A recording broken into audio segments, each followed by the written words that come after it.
नमस्कार। आज प्रथम गोटे कहानी कहूँ।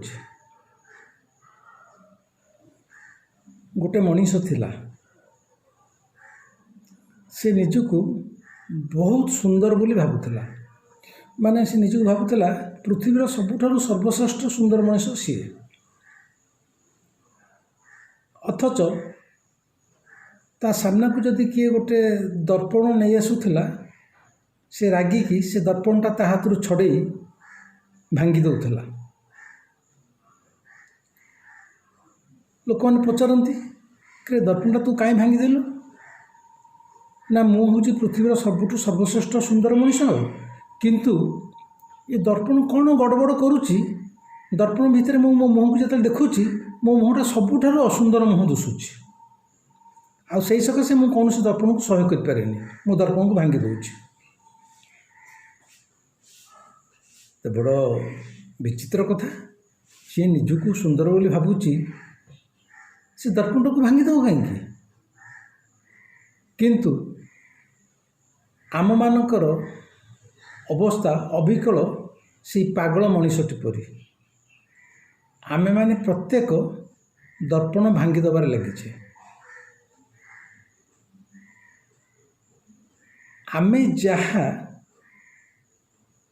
आमर मुह जहा दर्पण रे एक्जाक्टली से गुटिक प्रतिफलन हम।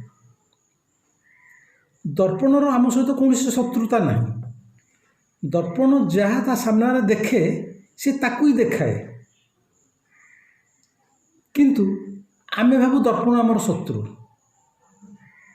तेणु आमे दर्पण को भांगी दौचु। आर अर्थ है बंधु, केते लोक संसार छाड़ी पलायनपंथी माने जंगल को पलाती, सन्यासी हो जाती। गोटे साई रे घर करेंगे, के दिन पर से घर बिकिकी आ गोटे कौ सहर जाइए घर करेंगे। कौन ना मोर से पड़ोसी सांगे पड़ानी, से भल लोक नुह। जो मैंने संसार पलायन कर संसारटा भल नुह। ये भारी ये संसार में चढ़िया भारी कष्ट, बरम जंगल जाइए चुपचाप रहा भल।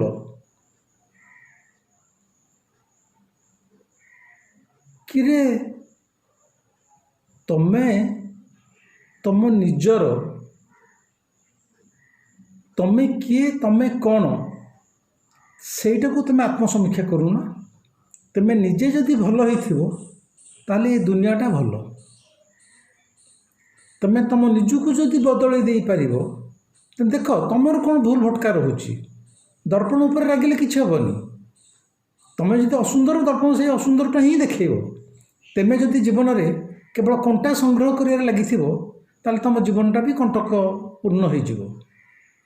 तुम जदि जीवन में फूल संग्रह करूथबो, तुम जीवनटा से फूल भली कोमल हो। तेणु तुम आग कौन सेटा को निजे विचार कर। किंतु आम मनीष मानकर मानसिकता है आम सब निज उपरको किसी दोष आनुनी। सब कहूँ अमुक लोकटा खराब, समुक लोकटा मो सहित खराब व्यवहार कला, मो पड़ोसीटा खराब, ये संसारटा खराब।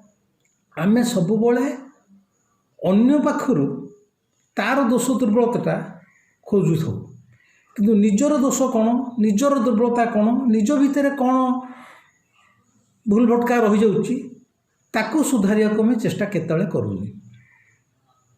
गोटे छोटिया घटना मो आखि देखा घटना कहूँ। पुरी मंदिर भितर जगन्नाथ को दर्शन करने अनेक लोक छिड़ा होते। जगन्नाथ दर्शन करुँच। जड़े भद्रलोक को सामने आउ जड़े महिला भी छिड़ा होती जगन्नाथ को दर्शन करुँच। पछरे जो भद्रलोक छिड़ा होती जगन्नाथ मुहटा दोषु न था। सी बारंबार कहते माँ टिके आड़े जाओ, टिके आड़े जाओ, मत जगन्नाथ दोषुनी माँ टिके। सी भद्र मैंने किसी शुणुना, सी जगन्नाथ दर्शन करता।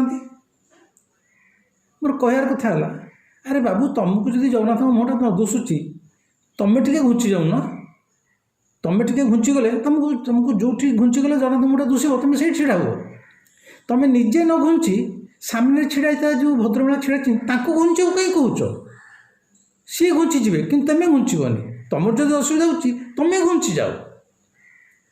ये प्रति मनीष आम मैंने अविकल या आमे आम निजको संशोधन करवानी आमर भूल भटका को बाछिबानी सबुबले पर उपरे दोष लदुवा सबुबले अन्यटी खराब आमे जदि अन्य सहित शत्रुता करुवा अन्यठू कौन मित्रता आशा करवा आमे जदि अन्य उपर को कंटा फोपाड़ुवा कौन आमे आशा करी आसी आम उपर को फूल फोपाड़ू आमे जदि अन्य को घृणा करुवा किंतु ओल्टी कौन आशा करुवा सी आमको प्रेम करू तुमे ए संसार में जहाँ दब से ही पाइब तुम्हें जदि ऊपर को टेकाटे पकाउच से टेकाटा तल को खसब हुए तो तुम मुंड पर पड़ पारे एवं मुंड मध्य फाटी पारे तुम्हें जदि आकाश ऊपर को फूल गुछाई पकाउच तो मुंड पर आसे से फूल गुड़िक पड़ पथर पड़बनी बंधु मोर कहर कथा है मनुष्यर जो सब संसार को नहीं अशांति असंतोष अभियोग जे ता अनुसार संसार नुह ता अनुसार पड़ोशी नुह ता अनुसार मनुष्य मैंने नुहति ये मनुष्य सब खराब हो सारे ये समाज खराब हो सारा अरे बाबा तू कौन आगे भावे तो पाखे किसी डिफेक्ट रही जाऊँगी तू जो दिन निजको बदल देबू देखबू ये दुनियाटा सुना हो जाए तू जो दिन निजको संशोधन करदेबू देखबू समस्ते तोते मित्र भाया लगे मनीष निजको जिते बदल दे पार देखो ये संसार बदली जा प्रकृति में संसार बदल न था संसार जहाँ को से आमे बदली जा अर्थ आमको सबकि भल लगे सबकि सुंदर लगे दर्पण भितर भी आम मुह सुंदर दिशब ता नई आमे जदि प्रकृति में असुंदर कहया कथा खाली शारीरिक नुह आमे जदि प्रकृति में शारीरिक और मानसिक भाव में असुंदर दर्पण भितर मुह देखिले शारीरिक अवस्था असुंदर ही दिशब आमे असुंदर होता सुंदरटा आशा करा केमी हम आउ बेसी किसी कहूनी छोटिया छोटिया कथा जीवन में सुखरे रही शांति रही प्रेमपूर्ण अवस्था रही ये बहुत सब छोट छोट कथा आर प्रति टिके सचेतन हूँ केतबेले काहाको भूल देदेवा पूर्व केतबेले काहाको दोषारोप करिया पूर्व काहारी पाई अन्य पाई मन भीतर असंतोष अभियोग आसिया पूर्व आम निजको पचारिया अरे भाई मोर व्यवहार किसी त्रुटि रहीगला कि मोर आचरण में किसी भूल भटका रही जाऊँगी कि से सकाश अपरटी मो सहित भली व्यवहार कला जिते आमे आम निज भितर को फेरी जा निजको निजे प्रश्न पचारिबा निजर दोष दुर्बलता को देखिबार साहस करिपारिबा सेतबेले केवल आमे बदली जीवानी ए दुनिया बदली जीव ए संसार दर्पण रे आम मुह भी सुंदर दिशब आज पाई एतिकी